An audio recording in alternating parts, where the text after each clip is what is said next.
ఓం నమ శివాయ. కార్తీక పురాణం 14వ రోజు. కార్తీక మాస మహాత్మ్యము 14వ అధ్యాయము. వృషోత్సర్గము. ఆంబోతును అచ్చుపోసి విడుచుట. వశిష్ఠుడు ఈ విధముగా చెప్పెను. జనక మహారాజా, కార్తీక మాస వ్రతమే చాలా పుణ్యప్రదమని చెప్పితేని కదా. ఆ సమయములో పితృదేవతల కోసము వృషభోత్సర్గము చేసినచో 1,000,000 సార్లు గయాశ్రాద్ధము చేసిన ఫలము కలుగును.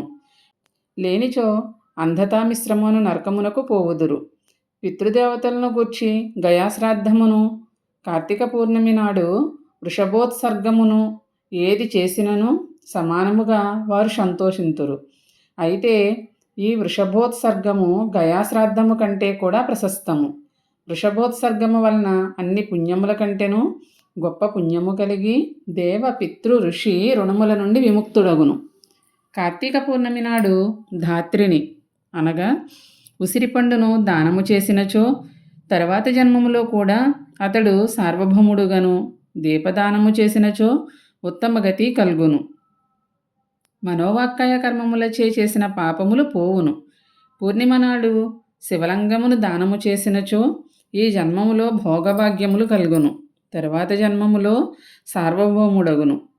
కార్తీక మాసములో లింగదానము చేయకుండా మిగిలిన ఎన్ని పుణ్యకార్యములు చేసినను గత జన్మ పాపములు నశింపవు.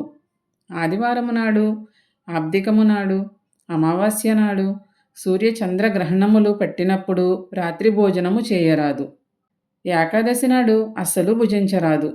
వ్యతిపాత, వైధృతి మున్నగు నిషిద్ధ దినములలో రాత్రి భుజించరాదు. ఏకాదశి ముందు వెనక రోజులలో రాత్రి భుజింపరాదు. ఆ 2 రోజులను ఛాయానక్తమే చేయవలెను. కార్తీక వ్రతమును ఆచరించువారు ఛాయానక్తమునే చేయవలెను. అది నక్తఫలమునిచ్చును. ఛాయానక్తము అనగా మధ్యాహ్నము సూర్యుని ఎండలో నిలుచుని తన శరీరమునకు రెట్టింపు పొడవు నీడపడిన సమయంలో భుజించుట.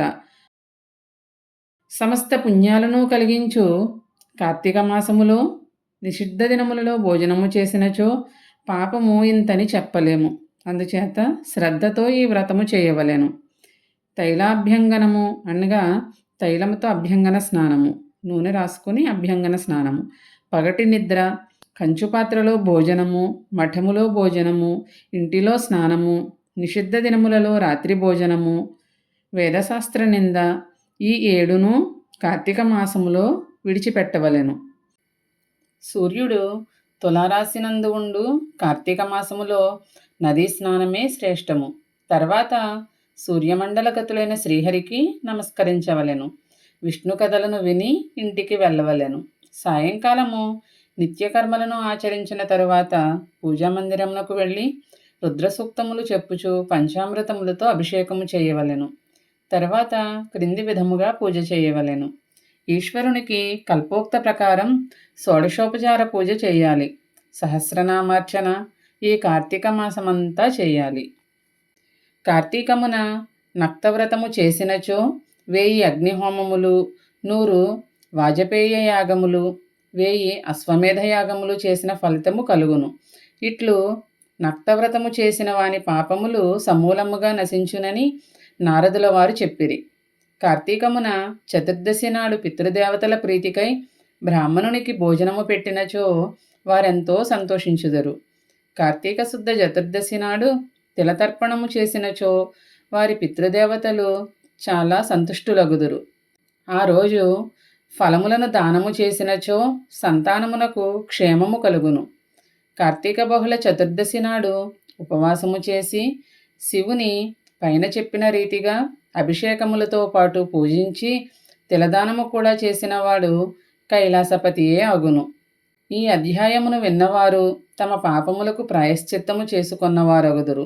వశిష్ఠ మహర్షిచే చెప్పబడిన స్కాంద పురాణమందలి కార్తీక మహాత్మ్య పారాయణ 14వ అధ్యాయము సంపూర్ణము. ఓం నమః శివాయ నమః శివాయ నమః శివాయ. ఓం నమః శివాయ. మౌనముతో నీ మంత్రము మదిలో ధ్యానము చేయుటి జ్ఞానమయ. ఓం నమః శివాయ నమః శివాయ నమః శివాయ. ఓం నమః శివాయ. మూర్ఖుల కందని మునిజన వందిత మోక్ష సాధనము ఇదే కదా. ఓం నమః శివాయ నమః శివాయ నమః శివాయ. ఓం నమః శివాయ. మహదేవాహర శంభో నీదగు మహాత్మ్యమేమని ఎంతునయా. ఓం నమః శివాయ నమః శివాయ నమః శివాయ.